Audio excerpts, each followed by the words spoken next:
নমস্কাৰ, আপুনি চাবলৈ আৰম্ভ কৰিছে the dark reality. The dark ৰিয়েলিটিলৈ আপোনাক স্বাগতম জনাইছোঁ। যিসকলে চেনেলটো ছাবস্ক্ৰাইব কৰা নাই, অনুগ্ৰহ কৰি ছাবস্ক্ৰাইব কৰিব।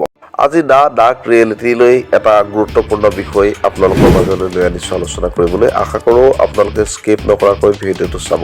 আপোনালোকে নিশ্চয়কৈ জানে যে লাডাখ, আকছাই, চীন আৰু অৰুণাচল প্ৰদেশৰ কিছু অঞ্চলক লৈ ভাৰত আৰু চীনৰ মাজত এক সীমা বিবাদ চলি আছে।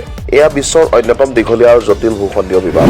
ভাৰত আৰু চীনৰ মাজত সীমা বিবাদ আচলতে 1950 চনৰ পৰা আৰম্ভ হৈছিল। দেশে স্বাধীনতা লাভ কৰা দুবছৰৰ পিছৰ পৰাই অৰ্থাৎ 1950 চনৰ পৰাই চীন আৰু ভাৰতৰ মাজত সীমা বিবাদ আৰম্ভ হৈছিল, যেতিয়া চীনে তিব্বতৰ ওপৰত সাৰ্বভৌমত্ব দাবী কৰিবলৈ আৰম্ভ কৰিছিল। ইয়াৰ পৰা যদি আমি চাওঁ, 1959 চনত তিব্বতৰ আধ্যাত্মিক নেতা দালাই লামাই ৰাজনৈতিক আশ্ৰয় বিচাৰি ভাৰতলৈ পলায়ন কৰে। এই ঘটনাই ভাৰত আৰু চীনৰ মাজত উত্তেজিত সম্পৰ্ক আৰু অধিক উত্তেজিত কৰি তুলিলে। যেতিয়া দালাই লামাই পলায়ন কৰিবলগীয়া হৈছিল ৰাজনৈতিক আশ্ৰয় বিচাৰি ভাৰতলৈ, তাৰ পিছতে কিন্তু চীন আৰু ভাৰতৰ যি সম্পৰ্ক, এই সম্পৰ্ক বেছি উত্তেজিত কৰি তুলিলে। দক্ষিণ এছিয়াৰ চীনৰ ক্ৰমবৰ্ধমান উপস্থিতি ভাৰতে নিজৰ নিৰাপত্তাৰ প্ৰতি ভাবুকি হিচাপে বিবেচনা কৰাৰ বিপৰীতে চীনে আমেৰিকা আৰু অন্যান্য দেশৰ সৈতে ভাৰতৰ কৌশলগত অংশীদাৰিত্ব নিজৰ আঞ্চলিক আধিপত্যৰ প্ৰত্যাহ্বান হিচাপে লয়। আমি যদি চাওঁ ঐতিহাসিক পটভূমিলৈ, তেতিয়া আমি দেখা পাম ভাৰত চীন সীমা বিবাদ ঔপনিৱেশিক যুগৰ পৰাই আৰম্ভ হৈছিল। অৰ্থাৎ ভাৰত চীনৰ যি সীমা বিবাদ আছিল, এই সীমা বিবাদ ব্ৰিটিছৰ দিনৰ পৰাই আৰম্ভ হৈছিল বুলি ক'লে হয়তো ভুল নহ'ব। যেতিয়া ব্ৰিটিছ, ভাৰত আৰু চীনে 20 শতিকাৰ আৰম্ভণিতে নিজৰ নিজৰ সীমা নিৰ্ধাৰণৰ বাবে ধাৰাবাহিক চুক্তি স্বাক্ষৰ কৰিছিল।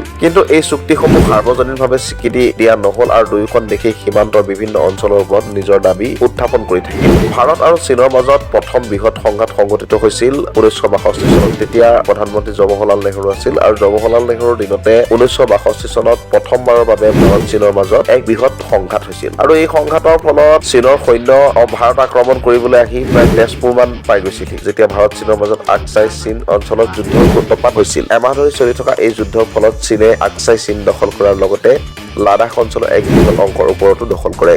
তাৰ পিছৰ পৰাই সীমান্ত সমস্যাক লৈ দুয়োখন দেশে ধাৰাবাহিকভাৱে কূটনৈতিক আলোচনা আৰু সামৰিক ষ্টেণ্ড অফ লিপ্ত হৈছে, যদিও কোনো স্থায়ী সমাধান এতিয়ালৈকে সম্ভৱ নহ'ল। যোৱা কিছু বছৰত পুনৰ উত্তেজনা বাঢ়িছে, দুয়োপক্ষই LAC উলংঘা কৰাৰ অভিযোগ উত্থাপন কৰিছে। বৰ্তমান পৰিস্থিতিত ভাৰত চীন সীমান্তৰ সংঘাতৰ শেহতীয়া আৰম্ভণি 2020 চনৰ মে' মাহত হৈছিল, যেতিয়া গালৱান উপত্যকাত ভাৰত চীনৰ সামৰিক বাহিনী হিংসাত্মক সংঘৰ্ষত লিপ্ত হৈছিল, যাৰ ফলত 20 জনকৈ ভাৰতীয় সেনা শ্বহীদ হোৱাৰ বিপৰীতে 50 জনকৈ চীনা জোৱানৰ মৃত্যু হৈছিল। 40 বছৰতকৈ অধিক সময়ৰ পিছত এইখনেই আছিল দুয়োখন দেশৰ মাজত হোৱা আটাইতকৈ মাৰাত্মক সংঘৰ্ষ।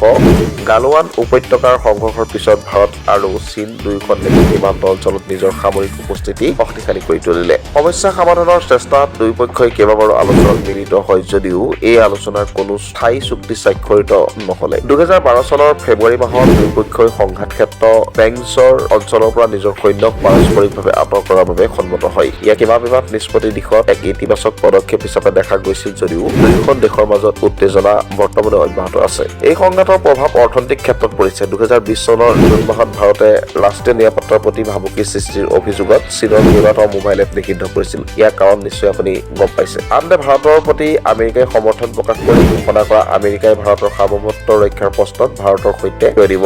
সামৰণিত এয়ে ক'ব পাৰি যে ভাৰত চীন সীমান্তৰ সংঘাত অমীমাংসিত হৈ আছে আৰু দুয়োখন ৰাষ্ট্ৰৰ মাজত উত্তেজনা অব্যাহত আছে। এই সংঘাতৰ ফলত দুয়োটাতে সুদূৰপ্ৰসাৰী প্ৰভাৱ পৰিছে আৰু ইয়াৰ অৰ্থনৈতিক, ৰাজনৈতিক আৰু ডিপ্ল'মেটিক প্ৰভাৱ পৰিছে। আপুনি চাই আছে দ্য ডাৰ্ক ৰিয়েলিটি, আৰু যদি আপুনি আমাৰ চেনেলটো এতিয়ালৈকে ছাবস্ক্ৰাইব কৰা নাই, তেন্তে আমাৰ চেনেলটো ছাবস্ক্ৰাইব কৰিবলৈ নাপাহৰিব। এনেধৰণৰ ভিডিঅ' পাই থাকিবলৈ আমাৰ চেনেলটো ছাবস্ক্ৰাইব কৰক আৰু আমাৰ ভিডিঅ'টো চাই কেনে পালে জনাবলৈ নাপাহৰিব কমেণ্ট বক্সত।